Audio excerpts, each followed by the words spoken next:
Matt Rice, one of our special guests for this week's training video.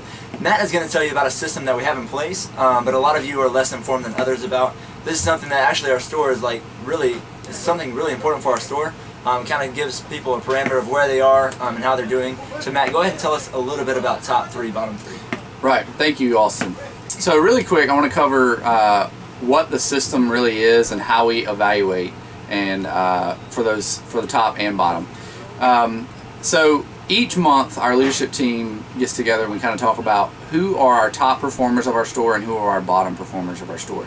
And those, I don't want anyone to be fooled, because we actually include our leadership team in as nominees. So any leader can be a nominee for a top candidate or a bottom candidate. So don't think that they're not involved in this system. So each month we'll send out an email towards the end of the month and say, hey, who are our top performers of the month and who are our bottom performers of the month. And let me just kind of tell you what we're looking for in those candidates. So we're looking for people that are, first of all, early for their shifts, not just running in at the nick of time at the very end when they're supposed to be at work. We're looking for people that are willing to serve the team as well as our guest with urgency. We're looking for people that do exactly what we ask them to do, whether that's suggestive selling, whether that's covering a shift. And granted, I don't expect someone to cover a shift all the time, but someone who is willing. We also look at attitude. That is huge. And teammate, we're looking for candidates who have really good attitudes and are willing to do whatever it takes. And let's just talk about what it means to be on the bottom. It's typically complete opposite. Someone who's been late consistently, who seems to not care. They lack urgency. They never do what we're asked. Core 4 is always lacking. And that's just an area of the business that's super important for us. And so that's why we're always pushing urgency. We're always pushing the Core 4. And so those are just some very, very small characteristics of what it means to be on the top and what it means to be on the bottom.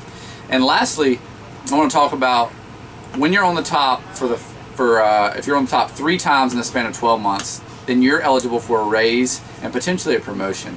And if you're a candidate who's going to be on the bottom 3 times in the span of 12 months, then that's grounds for termination. But guys, if you're a bottom 3 candidate, it's not that. It's actually a great opportunity. It's a mindset thing, and it's an opportunity for you to have a conversation with a leader and say, hey, where are the areas that I'm lacking in my performance? And so we've had multiple team members go from being a bottom 3 candidate all the way to a top 3 candidate. Sometimes in 1 month. Sometimes in 1 month. It's actually been really incredible, and it's very encouraging, and that's why we know that the system actually works. So if you have any questions about that, please feel free to ask me, ask Brad, ask any of our other leaders, and we want all of you to be top 3 candidates. And so you do whatever it takes to do that, and we're more than glad to help in any way that we can. Right, and one last thing I do want to add to that: if you do get bottom 3, don't take it as a negative. Like, obviously, it's not something that you want to happen, but don't take that and just kind of say, "Woe is me."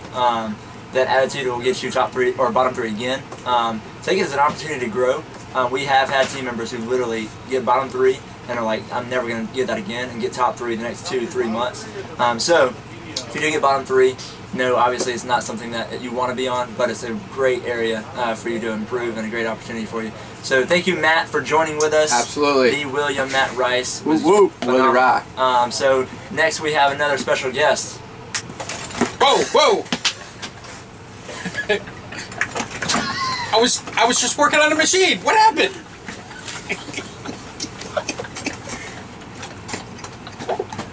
All right, next we have Thibaut, the Thomas Thibaut. Many of you know him as the maintenance guy.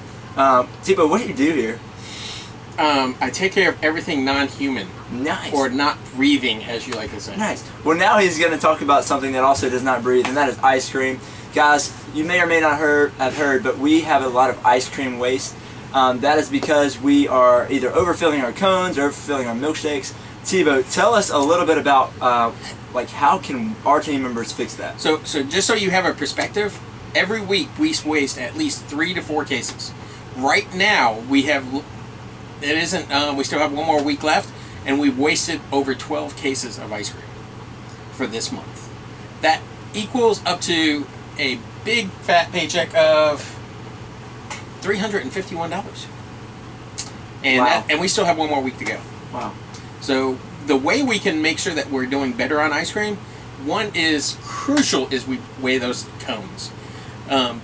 Everybody knows what the weight of the cone should be. For a small, it should be 4.5 ounces, and then a large is 7 ounces. And then those cups. If you fill those cups and don't weigh it, it's easy. You can get that small cup to be the same weight as a large. So make sure we're weighing them. Another area that we have to watch is the shakes. Now the problem with the shakes is you need to put in the base first. If you don't put the base in first and put the filling in, you're only filling it to the line with base, so you're actually not taking in consideration the filling that or the flavor that's supposed to be of that shake. Oh, okay. And then we're wasting more ice cream because we're putting more ice cream in that shake than actually it should be. Okay, so one thing that he hit on that was very, very important, which he also said, is weighing our stuff. Guys, we have a scale for a reason. That's not to look at. That's not to weigh yourself, make sure you lost any weight. That is to weigh our ice cream and our desserts. So make sure when you make a cone, I know we're trying to get it out really quick, especially in drive-thru, but just set it on the weight, on the scale, and make sure we're getting it within 0.5 ounces of the target, and that will really help. I think, and honestly, it becomes a competition. A lot of us have a competition on how close we can get, how good the cone will look. But guys, 12 cases of ice cream is a lot of ice cream. I can actually say I was looking up there earlier, and it looks like we had an extra large cone going out. I don't believe we sell one, but How many ounces do you think it was? I would say it had to be like 9 or 10. 9 or 10. Good. All right. Well, thank you, Tebow, for telling us and informing us on that. So, guys, this week, and really not only this week, but just really focus on weighing our stuff, making sure we're giving out the right proportions, because maybe 1 ounce won't matter for one cone, but if you're doing it and the other 80 employees are doing it on every single dessert, it adds up really quickly, as we have heard.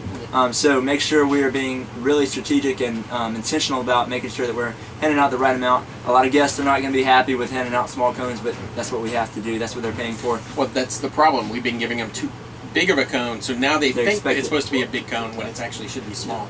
And fellow employees, you are the one that should be helping these other employees that are forgetting the weigh. Correct. Please remind them. Call You them see them out. go by, weigh it.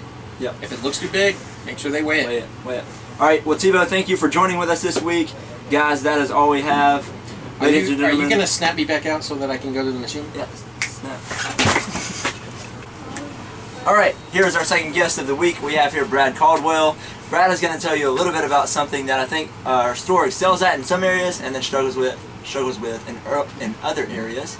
And that would be It is not speech. hard, Not speech. hard for me to say. Yeah. And that is urgency. So Brad, go ahead and tell us a little bit about what it means to be urgent and how do we achieve this so-called urgency. I think urgency is something, it's a buzzword we use a lot, but really urgency is kind of when speed meets intentionality. There are things that we can do really fast, and those things are important, but if we do really fast tasks poorly, we'll just repeat them sooner. But if we do things with a great deal of intentionality and it draws out the process, we're no longer a fast food restaurant. At the end of the day, we're trying to combine all the elements within the CEM. The overall satisfaction and the operational excellence of our store are contingent upon both speed of service and attentive and courteous behaviors. Well, that fleshes out in a lot more areas than drive-through window, order taking, core 4 in the dining room and at the front counter. It really manifests itself in everything, in how we stock, in how we are with one another, how we communicate as a team, how leadership is intentional about setting vision for the store, and how you, our incredibly valuable team members, are about fleshing out that vision and really accomplishing the goals of our business. We know we are doing more than we've ever done. We are seeing more guests. We are selling more product. And at the end of the day, we're doing more business than was ever even remotely forecasted for our location. Now, while all that's true, the next step for us is to do everything we do with the intentionality and speed that we simply define as urgency. So when you go to grab something out of the back, don't take your time.